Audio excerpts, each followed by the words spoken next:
Alors bonjour à toutes et à tous, et nous voici réunis pour une série de tutoriels que je vais consacrer à l'espace aérien.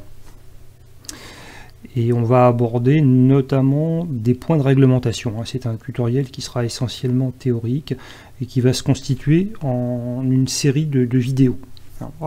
L'espace aérien, c'est un ensemble de notions très complexes. Et bon, ce sont des tutoriels qui ne s'adressent pas aux débutants. Alors, c'est vrai que je vise toujours un public de débutants, mais là, pour le coup, parmi les débutants, je vais m'adresser à des débutants plutôt avancés. Si vraiment vous faites vos premiers pas en simulation, bon, bien sûr, vous pouvez toujours aller jeter un coup d'œil à ces vidéos, ça vous apprendra des choses, mais c'est peut-être pas ce qu'il y a de plus urgent. C'est assez complexe, c'est peut-être pas la peine d'aller vous charger avec des choses comme ça qui sont quand même très théoriques dans un premier temps, bon, même si après effectivement il y a des applications pratiques, et chaque chose en son temps. Voilà. Ça risque plutôt de vous obscurcir les choses que de vous éclaircir la simulation et tout ce qui concerne l'aérien.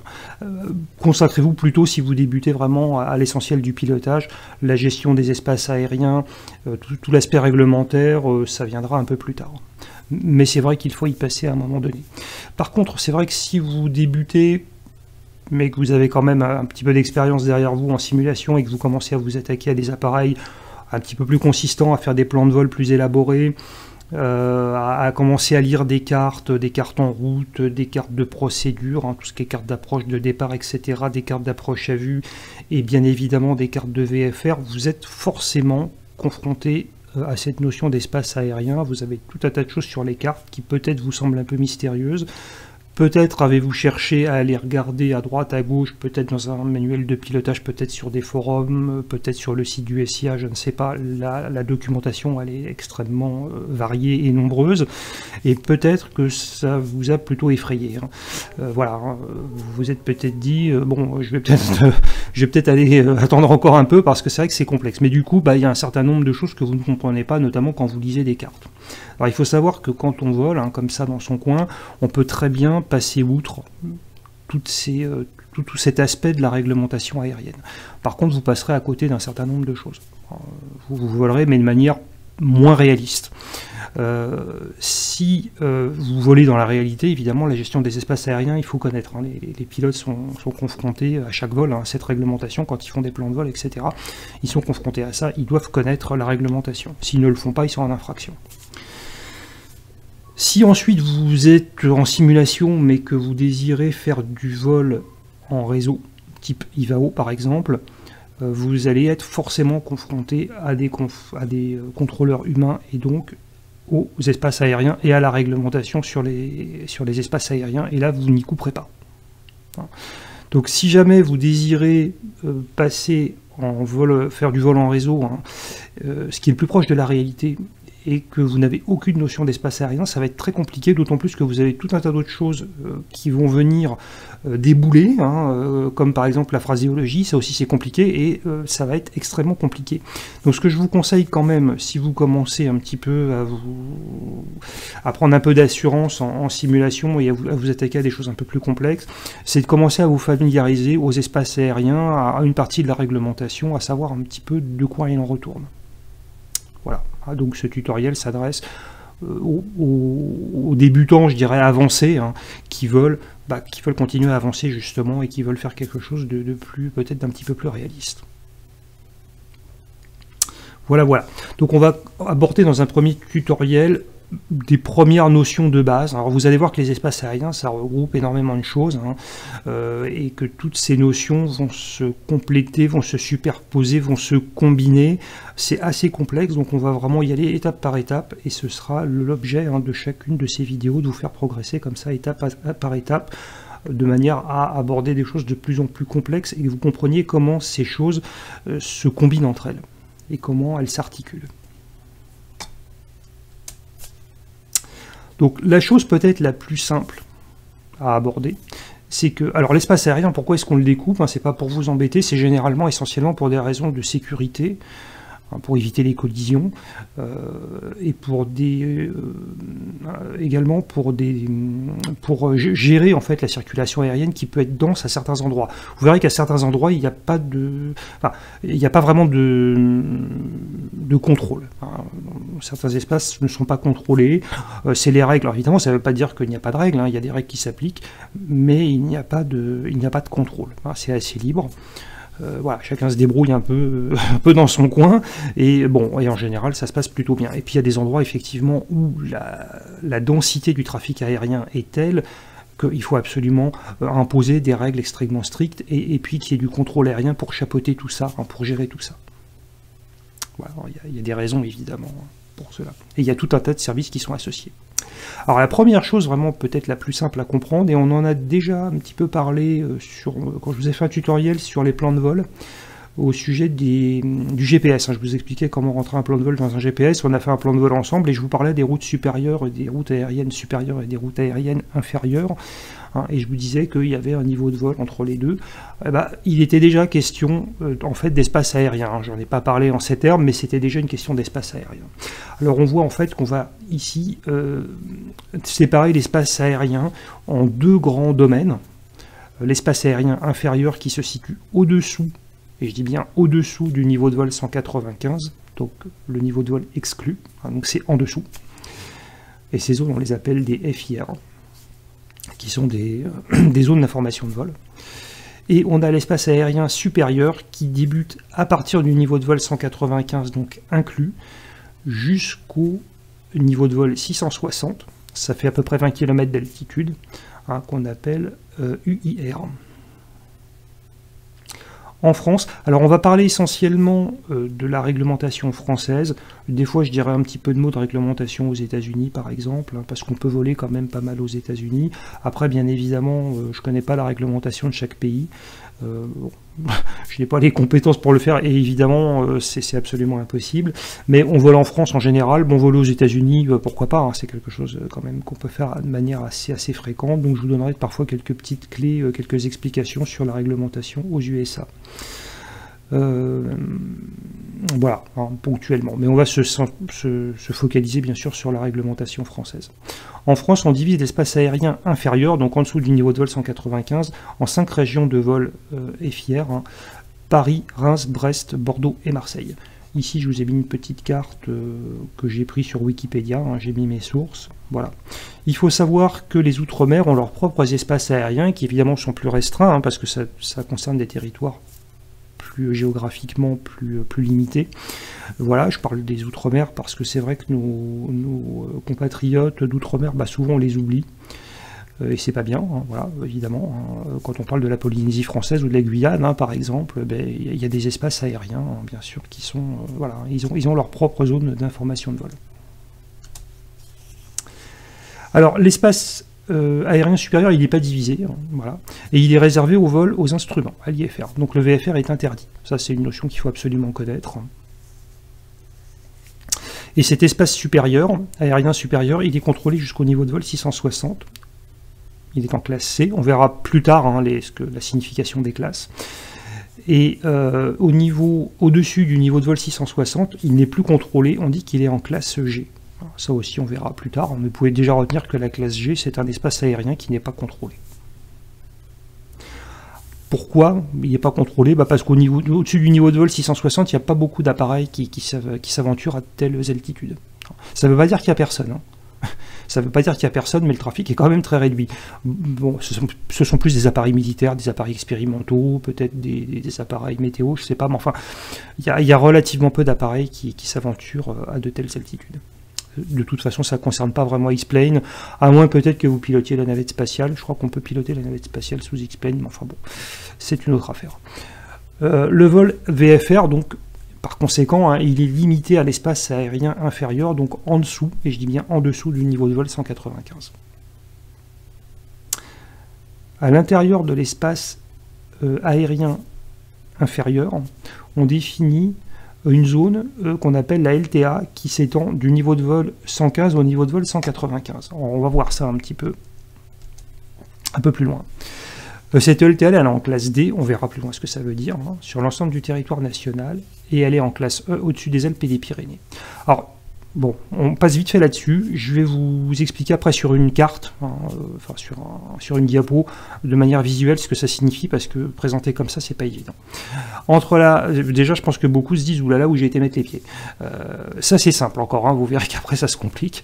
Entre la surface et le 115, l'espace aérien n'est généralement pas contrôlé, donc il est en classe G, à l'exception, généralement, à des zones qui sont situées aux abords des aérodromes, qu'on appelle les CTA, les TMA, les CTR. Voilà.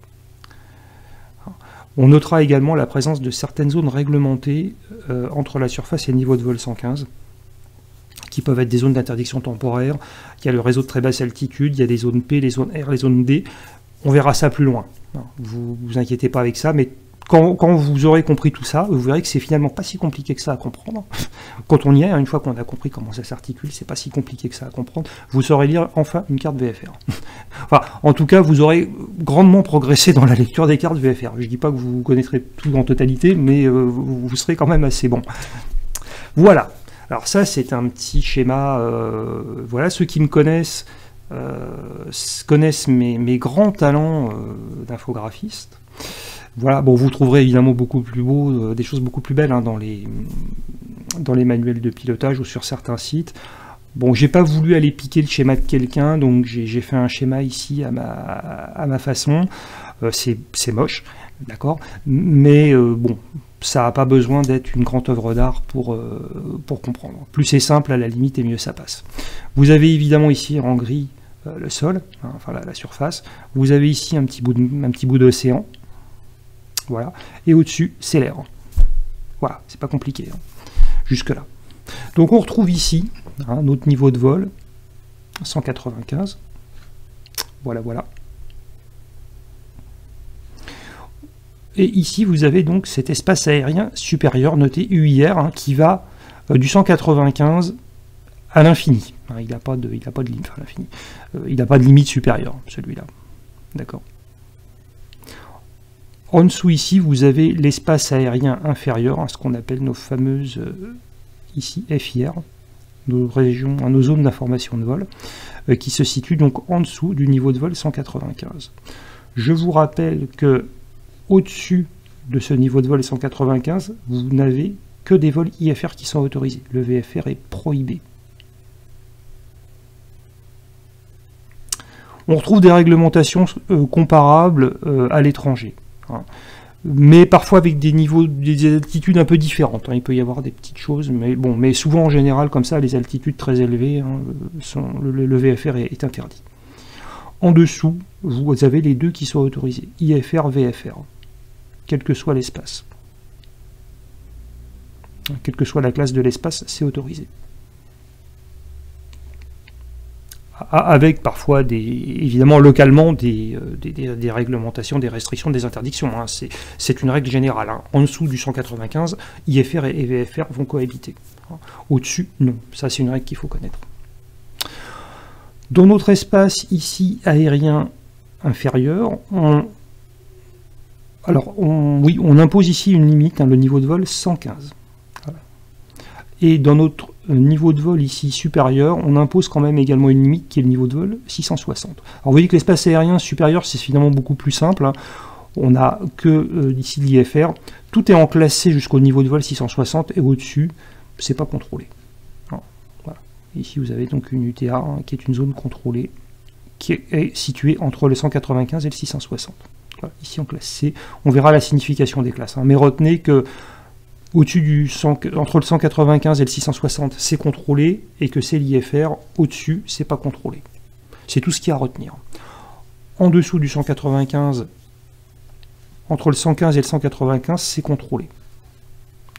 En dessous du 115, ce n'est pas contrôlé, hein. En général, ce sont des espaces aériens non contrôlés, mais il y a des zones qui sont contrôlées, évidemment, hein, notamment aux abords des aéroports. Voilà. On va s'intéresser ici à cette couche, à cet espace aérien qui est compris entre le 115 et le 195, qui est un espace contrôlé, qu'on appelle une LTA. Voilà, la LTA. Et donc, elle a pour plancher le 115 et pour plafond le 195. Vous notez que ici, si vous avez du relief, son plancher peut s'élever. Et ici, la limite, c'est 3000 pieds au-dessus de la surface. Et je dis bien au-dessus de la surface.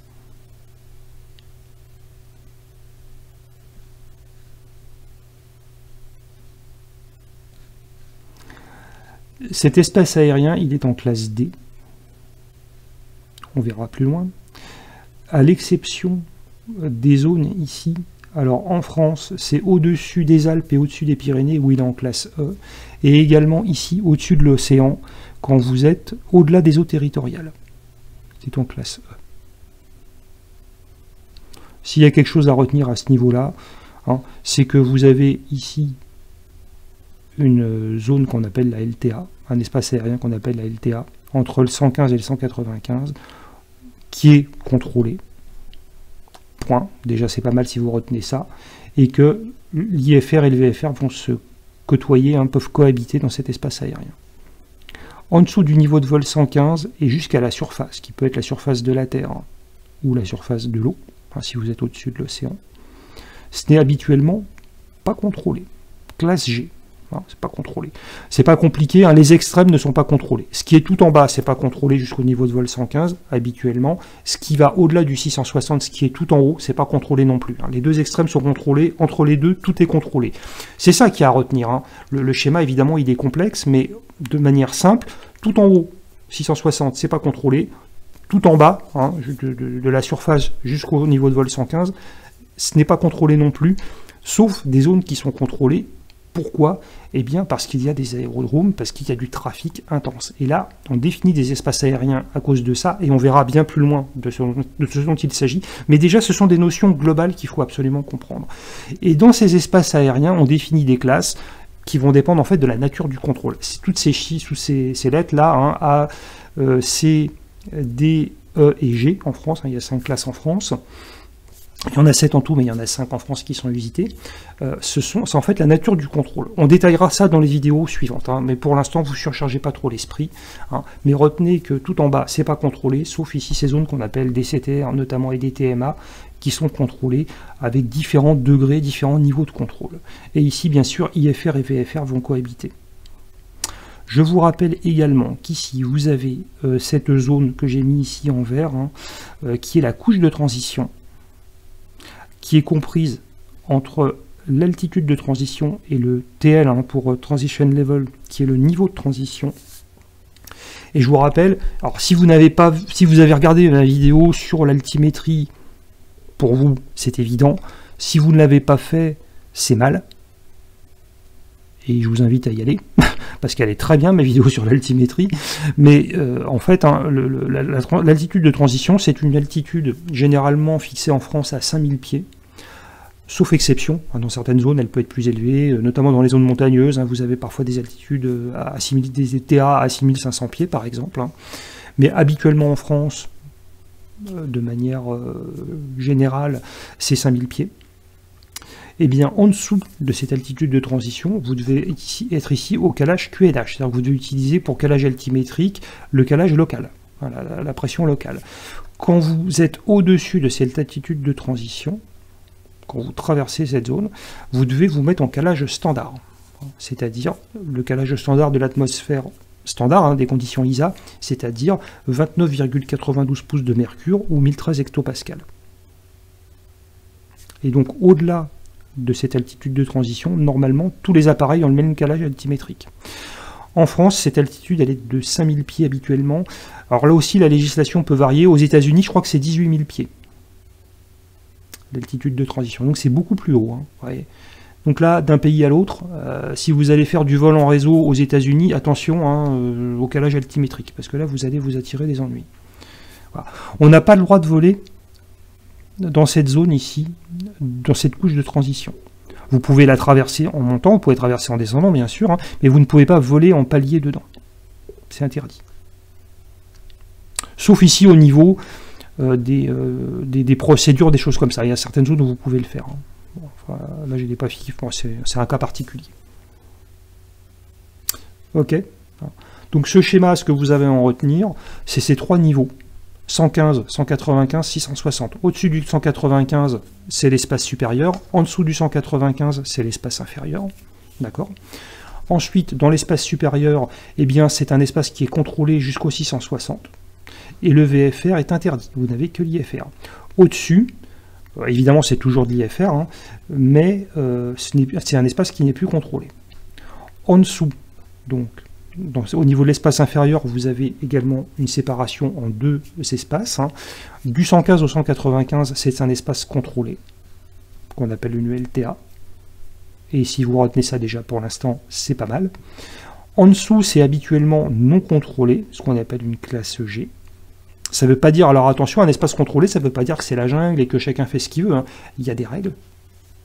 Il y a des limitations de vitesse, il y a tout un tas de règles qui existent, mais il n'y a plus de contrôle aérien. C'est-à-dire qu'il n'y a plus un contrôleur qui est là à l'autre bout de la radio, hein, et qui vous dit faites ci, faites ça, attention à ci, attention à ça. Là, c'est à vous c'est à vous de surveiller ce qui se passe autour de votre appareil. Hein, et éventuellement d'utiliser la radio pour informer les autres de votre position, de vos intentions, etc. Donc il n'y a plus de contrôle aérien. Mais bien sûr, les règles de l'air s'appliquent toujours, elles s'appliquent partout. Donc, en dessous, ce niveau de vol 115, ici, pas de contrôle, zone non contrôlée, mais aux abords des aérodromes, pour des raisons évidemment de sécurité, hein, pour éviter les collisions et pour régler le trafic aérien, vous avez des zones qui sont contrôlées, qu'on appelle des CTR ou des TMA par exemple. Voilà.